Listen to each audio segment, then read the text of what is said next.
O currículo das escolas médicas no Brasil, baseado na fragmentação do saber em várias disciplinas, é um reflexo da reforma Flexner, implantada nos Estados Unidos no início do século XX. O mundo mudou e as exigências hoje são outras. A hiperespecialização, estimulada nos centros urbanos, é incompatível com a necessidade da população por clínicos gerais, pediatras, cirurgiões gerais e outros profissionais que atuem na atenção básica. O nosso tema em questão hoje é os novos desafios da formação do médico no Brasil. O nosso convidado nesse primeiro bloco é o diretor da Faculdade de Medicina de Petrópolis, Paulo César Guimarães. Paulo César, a gente está num momento agora em que a formação dos médicos está em debate, graças ao programa Mais Médicos, a questão da distribuição dos médicos no Brasil, da carência de profissionais. Você acredita que é necessário mudar o perfil da formação do médico nas escolas brasileiras? Ô Fátima, a Faculdade de Medicina de Petrópolis sempre formou médicos generalistas. Então essa sempre foi a nossa meta e sempre foi o nosso norte. O que é um médico generalista? É aquele médico que tem a sua formação em cima da área básica, em cima da clínica cirúrgica, clínica médica, ginecologia, obstetrícia e pediatria. Então ele sai da faculdade de medicina, obviamente aqui ele entra em contato com praticamente todas as especialidades, mas ele sai daqui médico. Ele não pode chegar, por exemplo, eu sou cirurgião plástico e o vizinho está infartando, não, eu sou cirurgião plástico, não pode ser assim. Então ele precisa ser médico, ele precisa fazer o primeiro atendimento em qualquer situação de emergência ou urgência. A fase que nós estamos enfrentando, você citou os desafios. Eu acho que ser médico sempre foi um grande desafio. Já começa pelo vestibular. Nós fizemos vestibular aqui, nós temos um vestibular isolado e um unificado. O nosso primeiro vestibular isolado foram 66 candidatos por vaga. Então é muito difícil ser médico. É muito difícil entrar numa faculdade de medicina, quer seja pública ou privada. No momento existem circunstâncias novas, esse grande debate, médico do interior, etc. Eu acho que precisa haver um estímulo para o médico ir para o interior. Não sei se os números, eu faço parte da Sociedade Brasileira de Pediatria, e lá nós estudamos esses números, não sei se há uma falta de médicos no Brasil. Há uma concentração maior de médicos em algumas regiões, por exemplo, a região sudeste e outras mais. E talvez a região norte, a região nordeste, haja uma falta. Então precisa haver um estímulo. E como seria na prática, no campo operacional? Então há necessidade de uma carreira de Estado. Então o médico teria que saber quanto ele ganharia no interior, no hoje, no amanhã e na aposentadoria.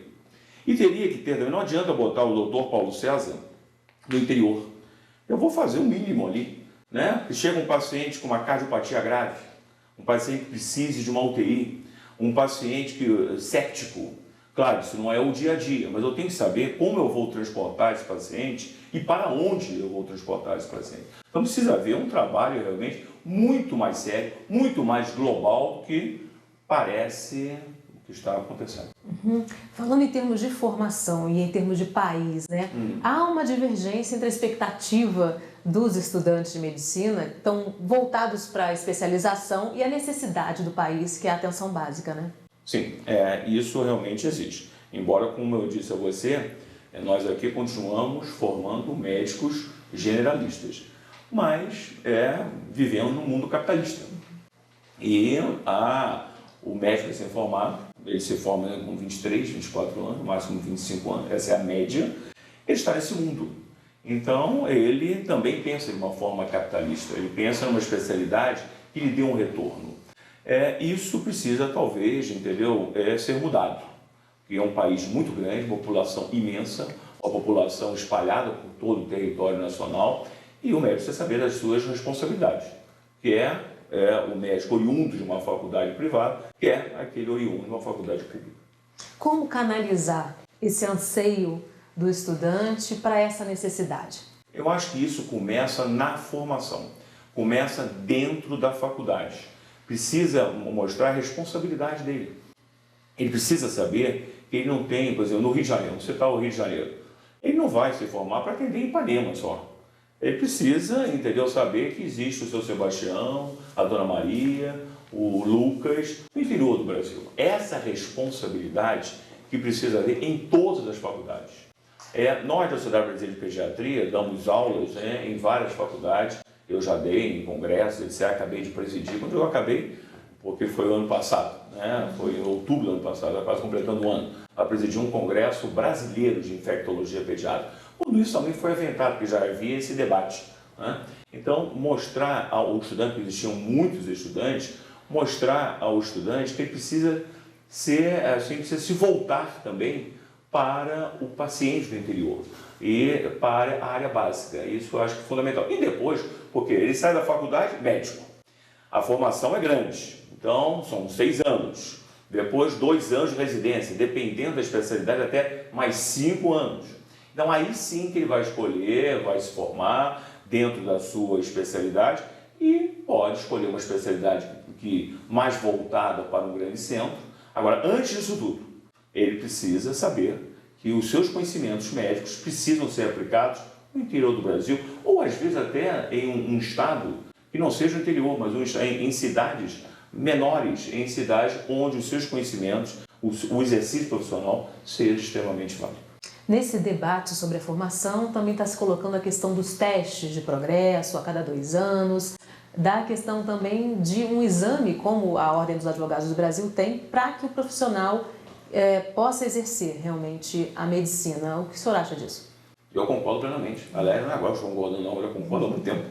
Olha, há 20 anos atrás, vai até mais do que isso, eu representei a Faculdade de Medicina de Petrópolis em uma reunião sobre esse tema, na Sociedade de Medicina e Cirurgia do Rio de Janeiro.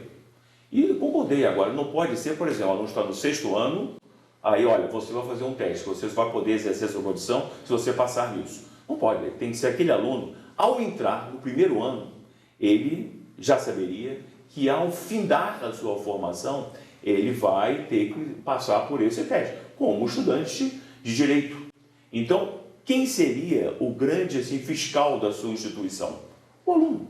Além das visitas do MEC, etc., do Ministério da Saúde, o aluno que está cursando a faculdade seria o grande fiscal. Se a faculdade não está indo bem, ele não está aprendendo bem, se não estão preparando-o para ser médico, ele seria o grande fiscal. Então, eu concordo plenamente, não há dúvida nenhuma sobre isso. Deve haver, e quanto mais cedo, melhor. De uma forma geral, o que tem que mudar na formação, além dessa atenção para o núcleo básico, para a tropa de choque mesmo, para os médicos que têm que atuar nesse primeiro combate às doenças junto à população? É claro que precisa haver uma informação maior dentro das instituições. Agora, o governo também precisa acenar com aquilo que eu já disse, um plano de cargos, carreira e salários, como existe em outras profissões. O médico, muitas vezes, tem muitas opções, Ele pode ser militar, seja na Marinha, Exército, Aeronáutico, Forças Auxiliares, Polícia Militar, Corpo de Bombeiros. Ele pode ser um médico municipal, estadual, federal, pode ser um médico só privado, o que é difícil hoje em dia, mas pode ser. E também ele pode fazer só medicina administrativa, etc, etc. Agora, então, se o governo acenar com um plano de cargos, carreira e salários, não é nenhuma novidade, porque outras profissões têm isso. E também um estímulo dentro das instituições de ensino, eu acho que esse assunto será resolvido. Não há uma dúvida maior, não estamos inventando a roda. São fatos altamente palpáveis. Eu agradeço a participação do diretor da Faculdade de Medicina de Petrópolis. Nós vamos a um breve intervalo e na volta vamos falar sobre os novos desafios da formação do médico no Brasil. Até já!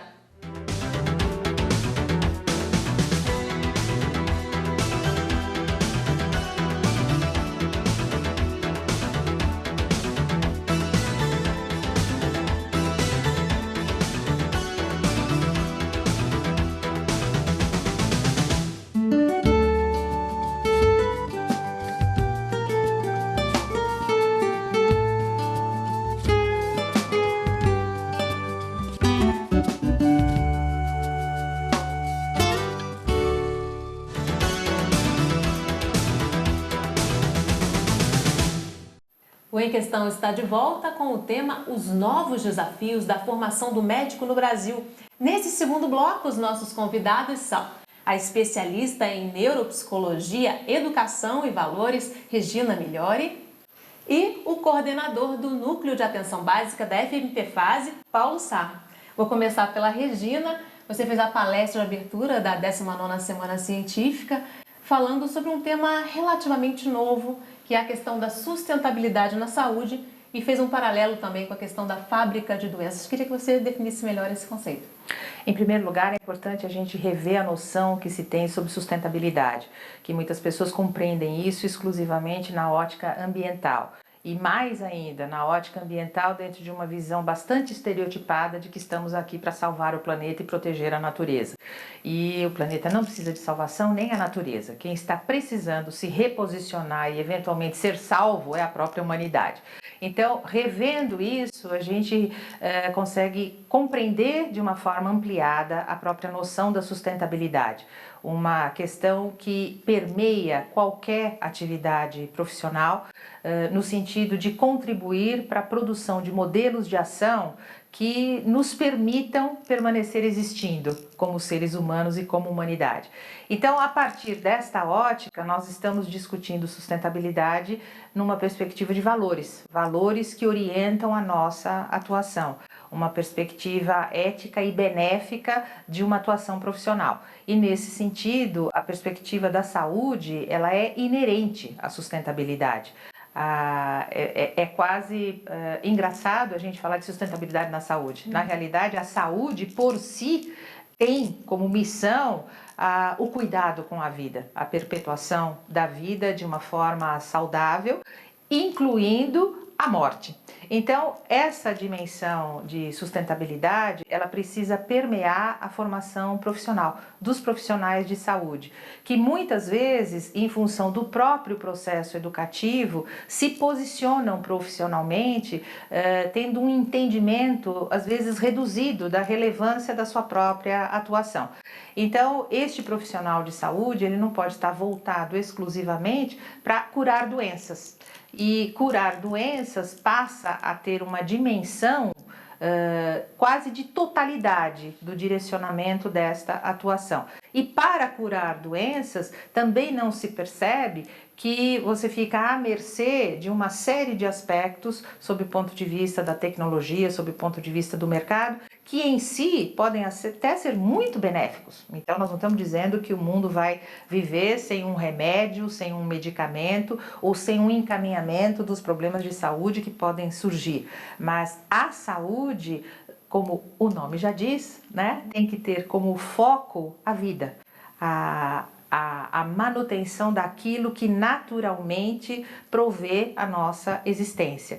E a partir deste ponto de partida é que esta atuação profissional pode ser conduzida, e não a partir da ótica da doença. Eu faço um paralelo com a questão da segurança pública. A segurança pública não tem como missão o combate à violência.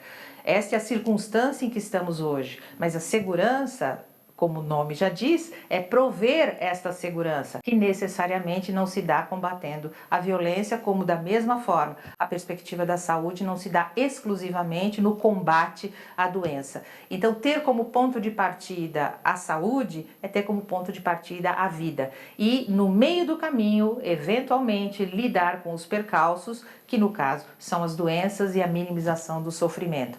E isso demanda um exercício profissional ampliado, um profissional de saúde que consiga se posicionar de uma forma sistêmica diante do cenário da saúde e não exclusivamente diante do cenário da doença, como em todas as outras áreas profissionais. Aproveitando essa deixa da Regina, dentro desse conceito mais amplo de saúde, que profissional devemos formar para o futuro na área de saúde?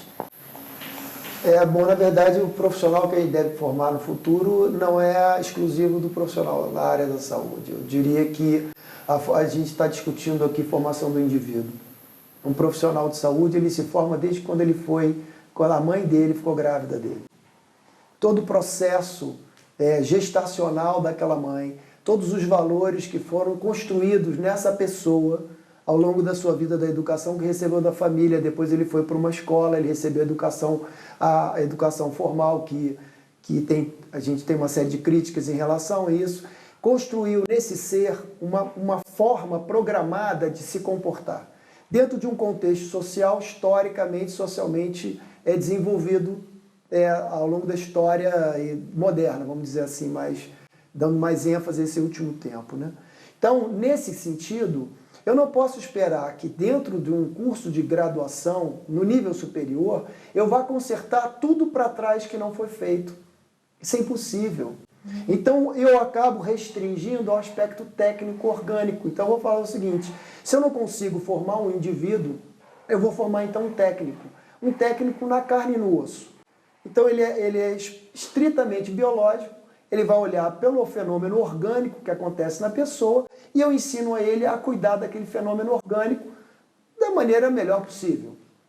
E aí, obviamente, você nunca vai formar pessoas que vão cuidar de outras pessoas nessa dimensão do cuidado, que hoje, no século XXI, é infinitamente mais ampla do que nós tínhamos como dimensão do cuidado no passado.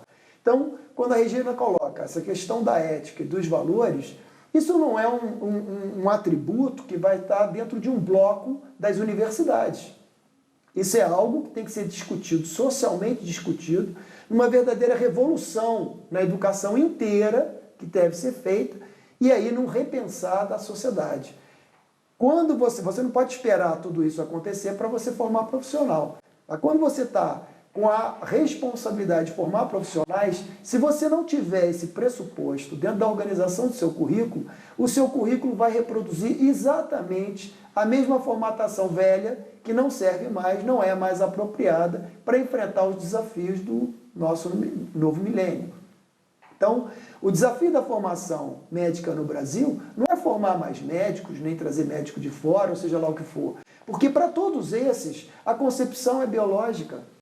Estritamente biológico, um técnico, um mecânico de máquinas de cor.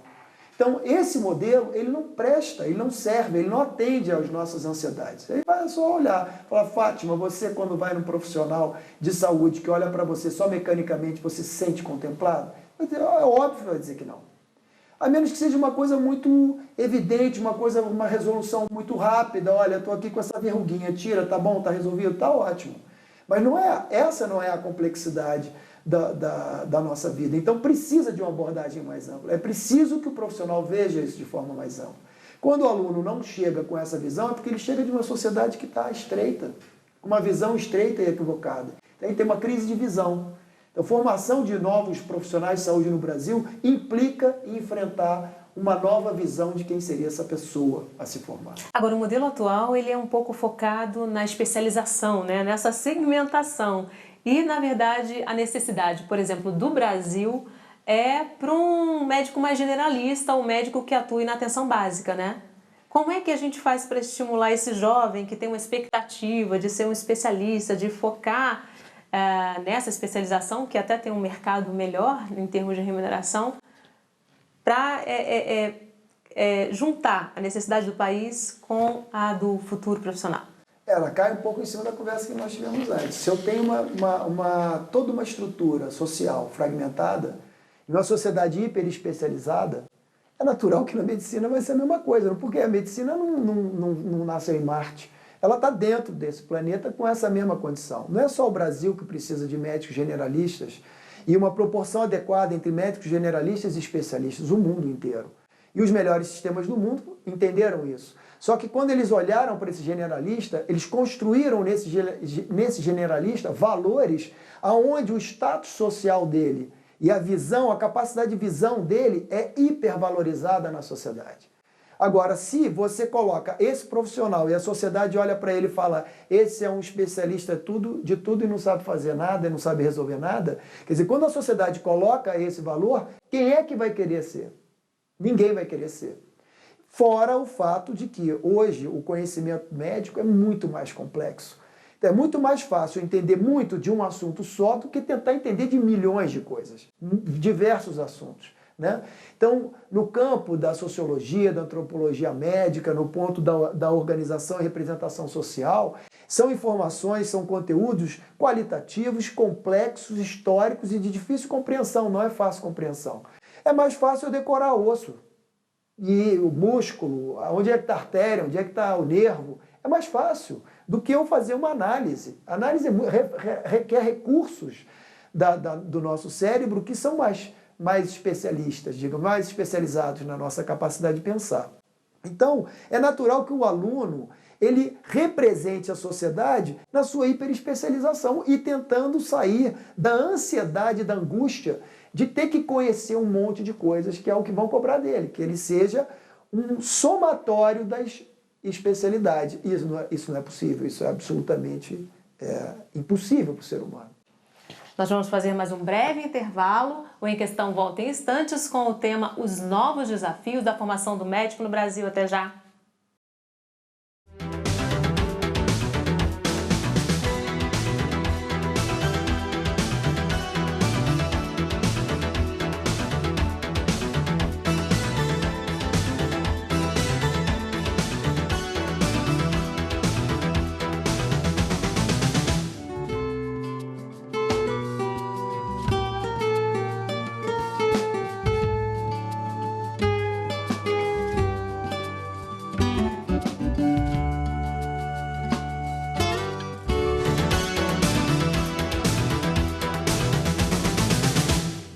O Em Questão está de volta com o tema Os Novos Desafios da Formação do Médico no Brasil e os nossos convidados são a especialista em Neuropsicologia, Educação e Valores, Regina Migliori, e o coordenador do Núcleo de Atenção Básica da FMP Fase, Paulo Sá.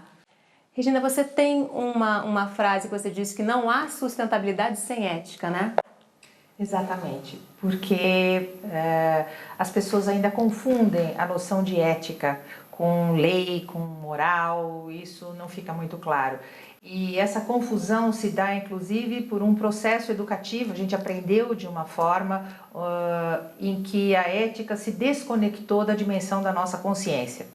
E a gente está precisando recuperar esta esfera da consciência no processo de desenvolvimento humano, no processo educativo. Porque ética é exatamente isso. A ética resulta, uma ação ética resulta do diálogo de um ser humano com a sua consciência. E se ele não estiver treinado para realizar esse diálogo, ele de repente olha para o lado e diz assim, mas todo mundo faz, por que eu não vou fazer?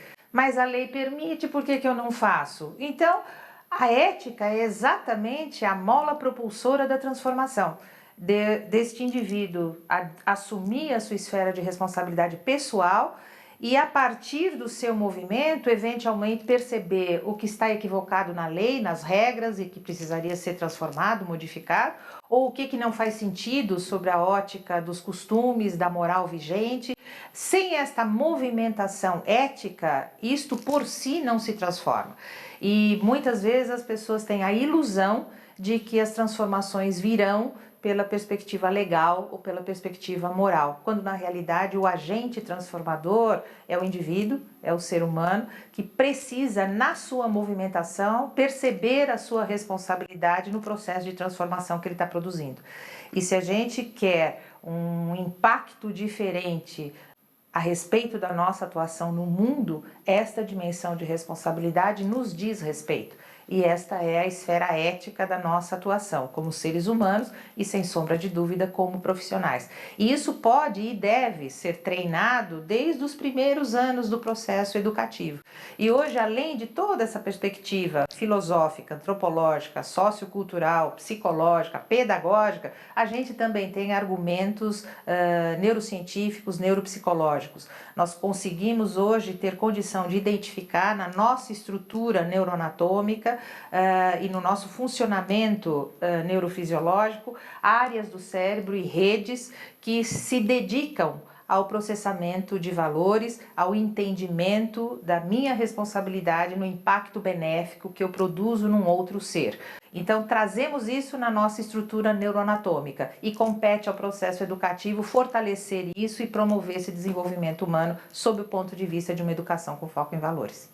Na tua opinião, então, para a gente transformar a saúde, é preciso também reforçar esse papel da ética na formação dos futuros profissionais de saúde? Seguramente. E como sugestão, eu diria para modificar o nome de alguma coisa que não faz sentido, que é um código de ética. Código a gente faz de leis. Ninguém regulamenta o diálogo de um ser humano com a sua consciência. E é essa nomenclatura, muitas vezes equivocada, que faz o indivíduo depositar num conjunto de regras uma esfera de responsabilidade que é pessoal e individual. A gente pode ter um código de recomendações de condutas éticas, mas são recomendações. Não tem a abrangência suficiente para o processo decisório de cada um de nós acontecer balizado exclusivamente por aquele conjunto de regras. Então a gente poderia dar início falando disso. Vamos mudar esse nome? É impossível você ter um código de ética, porque você está pretendendo regulamentar o diálogo de um ser humano com a sua consciência. E essa esfera ela é não regulamentável. Quando a gente cria regras para isso, a gente está simplesmente eximindo este ser de responsabilidade pessoal. Ele passa a ter só uma responsabilidade corporativa. Paulo, voltando à questão das necessidades do país, hoje a gente tem um problema de distribuição de médicos, várias regiões no interior, norte, nordeste também, que tem poucos profissionais. Como estimular o jovem que está se formando a ir para essas áreas? O que precisa mudar? Bom, o tema da Semana Científica é o comércio na saúde e a fábrica de doenças, e a formação profissional está dentro dessa fábrica. Né? Nós fabricamos pessoas para cuidarem de pessoas doentes, para cuidarem de doenças. A gente não forma profissional de saúde, a gente forma profissional de doenças. Não existe plano de saúde, existe plano de doença. Não existe nenhum plano de saúde que trabalhe a dimensão da saúde com a sua carteira de clientes. Ele fica rezando para ter carteira com só clientes saudáveis, para poder ser positivo o seu balanço. Mas, na verdade, ele não faz nada para que isso aconteça. Então, efetivamente, não dá para trabalhar essa questão da distribuição médica no país sem considerar que existe uma grande mercantilização da saúde dentro do país. E, obviamente, o profissional médico, que é um profissional da classe média, que, portanto, ele tem as aspirações da classe média como um todo daquela sociedade, ele não vai se dispor, porque medicina é sacerdócio, isso é uma frase do passado, minha gente. A medicina é uma profissão, então ele não vai olhar e falar assim, não, eu vou ser muito feliz morando lá junto com a população ribeirinha lá do Amazonas. Ele não vai falar isso, um garoto que se formou na Zona Sul Carioca, ou em São Paulo, ou em Minas, não vai fazer isso. Entende? Ele pode fazer isso durante um ano, depois não vai fazer mais, ou vai fazer naquela perspectiva de, não, eu estou sendo bonzinho, então eu vou dar minha cota, né, social, então eu vou passar um ano lá, depois eu faço o que eu quiser da minha vida profissional. Quer dizer, enquanto você olhar para a saúde nesse aspecto, na capitalização da saúde, a partir da fábrica de doença, do comércio que existe na saúde, com a imposição das indústrias farmacêuticas, com o glamour da tecnologia médica, do processamento de exames, colocando esses meninos mais interessados enquanto eles vão ganhar do que realmente no cuidado com a saúde, a gente vai ficar refém. E aí, quando você tem um mercado construído dessa maneira, você também vai permitir a invasão externa. O que aconteceu com os guarda-chuvas? Virou tudo chinês. A gente tinha aqui em Petrópolis lojas que consertavam guarda-chuvas e produziam guarda-chuvas e que duravam a vida inteira. Minha mãe tinha guarda-chuva da vida inteira. Hoje o guarda-chuva ele não dura 5 minutos, ele derrete na chuva. E ele veio de onde? Veio da China. Nós brasileiros não sabemos produzir guarda-chuva? Não, criamos uma circunstância capital de mercado que permitiu essa banalização. Eu não estou dizendo que o médico cubano, o médico chinês, o médico de outro lugar, seja um médico desqualificado. Muito pelo contrário, visitei Cuba, é um dos melhores do mundo, né? E eu atesto porque eu estive lá. Agora, não é esse o aspecto que vai resolver o problema da distribuição médica no país.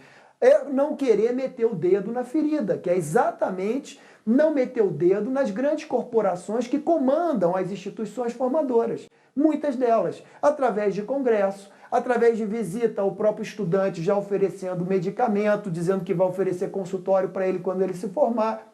Nós permitimos essa invasão, como no filme que nós passamos na Semana Científica, do Muito Além do Peso, essa invasão dessas corporações dentro do processo de formação desse profissional. Depois eu quero que ele seja humano, generalista, que ele vá para o interior de não sei de onde, ele com a família dele, sem ter menor condição estrutural, social, para ele estar nesses lugares, e dizer, não, você tem que ir, você tem que ser, né? Tem que dar a sua cota de contribuição para a sociedade. Isso tudo é hipocrisia. uma grande hipocrisia. Você tem que mexer no sistema. Aí você tem que entrar dentro do sistema, você vai esbarrar nas corporações que estão dentro do sistema. Tem que ter coragem para fazer isso e tem que ir para dentro das instituições formadoras e denunciar ininterruptamente esse processo. Que aí sim você permite uma formulação um pouco mais real que possa enfrentar essa questão, não de uma forma corporativa. O que está se discutindo hoje são os médicos brasileiros que estão brigando pelo mercado porque outros estrangeiros vão disputar o mercado com ele. Isso é o quê? Isso é comércio. Ninguém está discutindo a saúde dos brasileiros. Pura e simplesmente está discutindo a fatia do bolo que vai ser redividida. Então, a gente desviou a discussão. A discussão não é essa. Nós desistimos. Na verdade, a medicina dividia, parafraseando um pouco, não parafraseando, mas pegando um pouco a lógica de pensamento do Manuel de Barros, a medicina deveria demitir os médicos para poder libertar o cuidado da sua solidão. A gente esqueceu de cuidar. Agora a gente está num outro campo, a gente opera com uma outra circunstância. Eu sei que as pessoas vão ouvir, os professores da fase vão ouvir, vão pular quando ouvirem esse programa, mas é bom que pule, porque essa é a realidade que está sendo constituída e muito constituída pelos próprios professores. Eu sei que é difícil resumir, porque esse assunto é muito complexo, mas resumidamente, o que seria necessário para mudar esse quadro? Necessário? Uma revisão social, uma transformação social. Assim, na verdade, o que precisa fazer é exatamente o que a Regina trouxe. Se a gente não discutir quais são os nossos valores e aonde está embasada a nossa ética, se a gente não puder construir a questão do acesso à própria consciência e como eu trabalho com isso, nós não vamos sair de formulações externas, superficiais, de curto prazo e sem impacto algum. É muito mais profundo. Regina, o nosso tempo está terminando. Eu queria que você fizesse uma consideração final sobre esse assunto, falando dessa questão dos estímulos que a gente tem hoje em termos de educação e o que a gente está fazendo com isso, o que a gente está construindo com isso. Eu costumo dizer que da mesma maneira como a gente não sabia que uma sacolinha plástica jogada no meio da rua poderia afogar uma tartaruga no meio do Atlântico, e 20 anos atrás a gente descobriu que isto era da nossa responsabilidade. Então nós estamos falando exatamente nesta mesma dimensão a respeito da educação. A gente não sabia que o processo educativo, da forma como ele foi formulado a partir do século XIX, ele foi se constituindo num processo de condicionamento. Hoje a gente já sabe. E a partir do momento que a gente sabe, a gente pode e deve transformá-lo. No século XIX, o professor ele era o único detentor do conhecimento, a única fonte de informação. No século XXI, essa informação ela está distribuída em diferentes meios e com diferentes possibilidades de acesso. Então, isto torna possível ao professor recuperar em sala de aula não só o acesso ao estado da arte do conhecimento, mas também o processo de desenvolvimento humano. Então, a educação no século XXI precisa reintegrar esses dois aspectos do processo educativo, o acesso ao estado da arte do conhecimento e o processo de desenvolvimento humano. E é neste processo de desenvolvimento que é possível, então, desenvolver aquilo que hoje vem sendo chamado de uma inteligência ética. Ela tem hoje embasamento técnico, científico, para que a gente possa abordá-la na ótica do desenvolvimento humano. Ok, Regina, muito obrigada pela sua participação. Paula, obrigada pela sua participação. O Em Questão vai ficando por aqui, mas a gente tem um encontro marcado no próximo programa. Eu espero você. Até lá!